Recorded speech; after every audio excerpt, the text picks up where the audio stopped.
Okay, I wanted to film this and I don't know if I'm gonna edit it and post it, but let's hope I do. Yesterday we ate Chick-fil-A in my car and he got stuff everywhere. Anyways, it's so hot in here. I need to turn the air on soon. Today, me and my best friend are going to look at houses that I have saved on Zillow. You know, manifestation.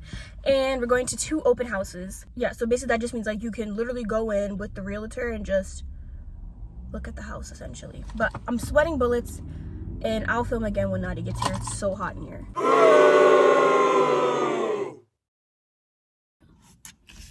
So what's today's date? May 17th, right? Mm-hmm. Today's May 17th, 2024, and I am at my second housing that I set up with Diana, because the first one was in February, I think February. This one is in... Me and Paige aren't huge, like the area's not bad, especially considering where I grew up, but it's a little seedy, like before you turn on the vlog. And there's a cemetery right in front of us. But the house is like a cute little starter home. It's stucco, which I don't love. No, I'll stucco. be pissed if she buys this. Not because of the house, but because of the area. So we're just waiting for Diana to get here. I am gonna record the inside of the house because I need to show my dad anyways.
kind of a pivotal moment in my home buying series. Today is July 13th, Saturday, July 13th, 2024. It's currently 7:44 p.m.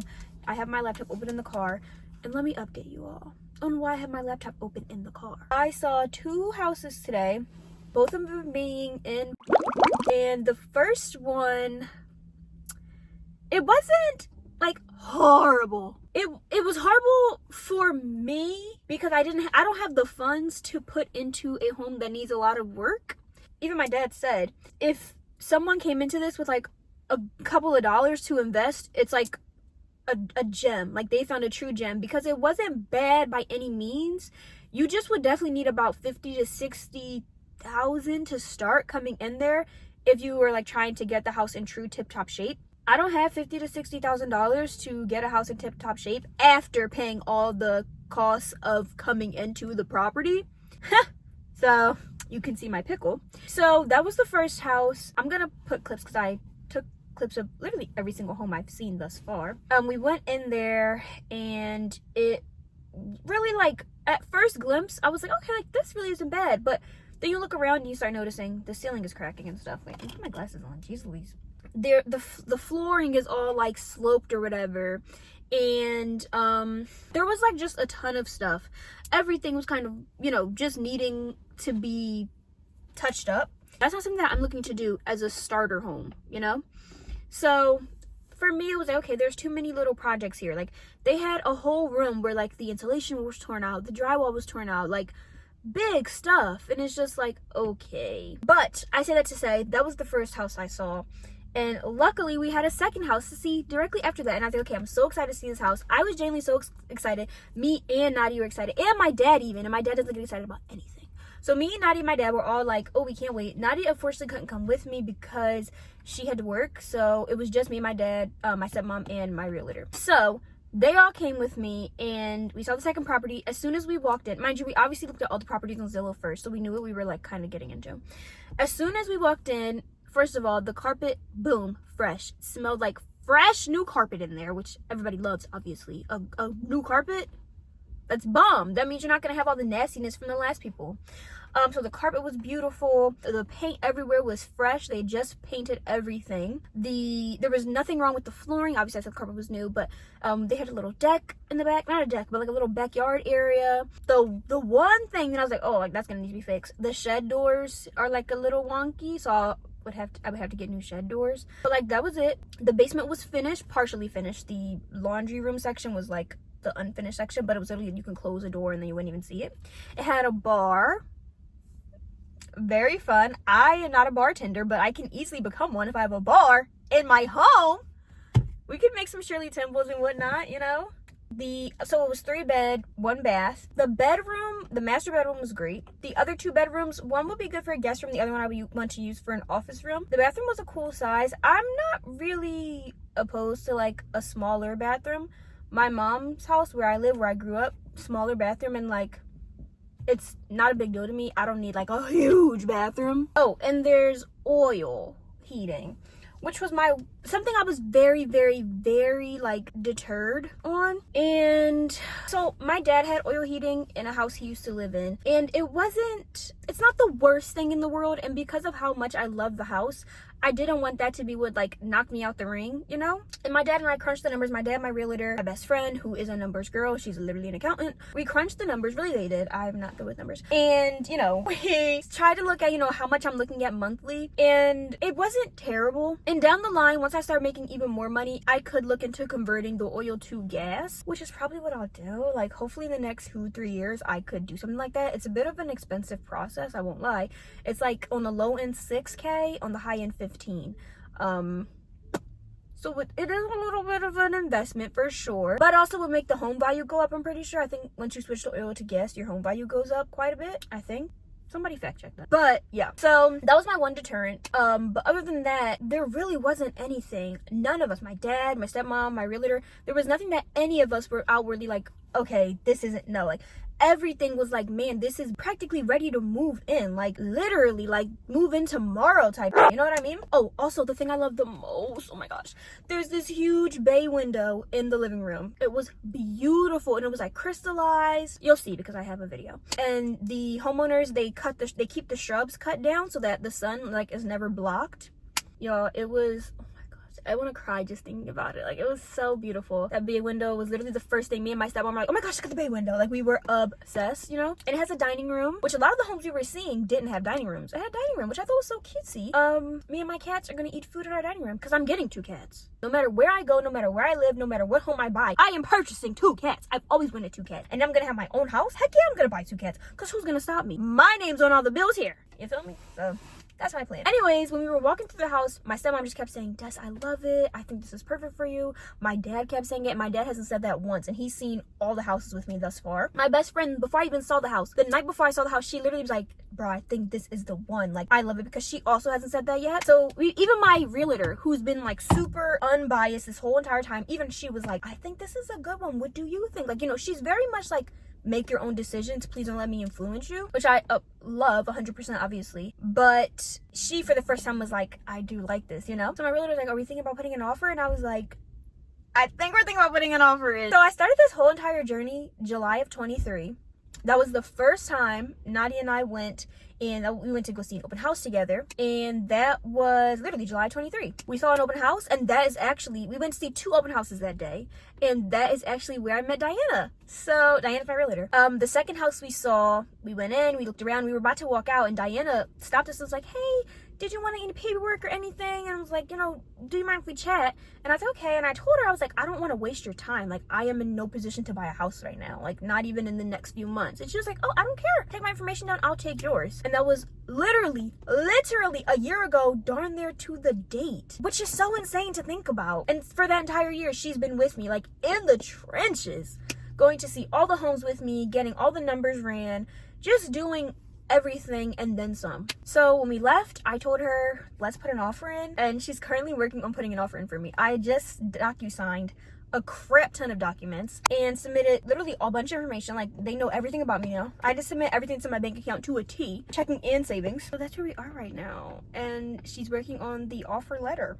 I had to submit all the documents to her, and I was in the mall, literally parked in the mall parking lot, and I ran out. I'm like, let me get to my computer. Luckily, I had my computer in the car with me. I am basically, she said the offer is going to be submitted tonight. You know, I talked to God about it, and I'm, as always with everything I do in life, I'm leaving it in his hands. I am not, you know, going to fret one way or another. I know the way God wants it to be is the way it will be. I truly believe that, and I told the Lord, however you want it to happen, let it happen. That is where we are at. Hopefully my next update will be something good. I don't know what could happen in the next few days. She's going to submit the offer today, or tonight I should say, and there are some more showings, so we'll see what those people offer. I'm just really hoping my offer is accepted. I hope Diana tells them that I'm such a nice girl and that I'm nice to people and animals. Hopefully she gives them a whole bio about me, and they'll be like, oh, we love her, let's give her the that would be in a prayer for Rhoda, right? So that's what I'm at. I haven't told anybody any of this yet, except Nadi and my stepmom and my dad and Diana, because I'm gonna surprise my little sister. She surprised me when she moved into her place. She literally just texted me a picture of her keys, and I was crying. I was like, oh, Paige! But funny enough, she told Nadi and not me, like, because she wanted to surprise me. So that's literally what I'm doing. I'm telling Nadi and surprising Paige. So I'm excited. I truly do hope that this all works in my favor. And you know what? Let me not say it, because it could work in my favor and not go the way I think it's going to go. You never know how God works. You never fully know why God does the things he does. But I trust the Lord 100%. Yeah.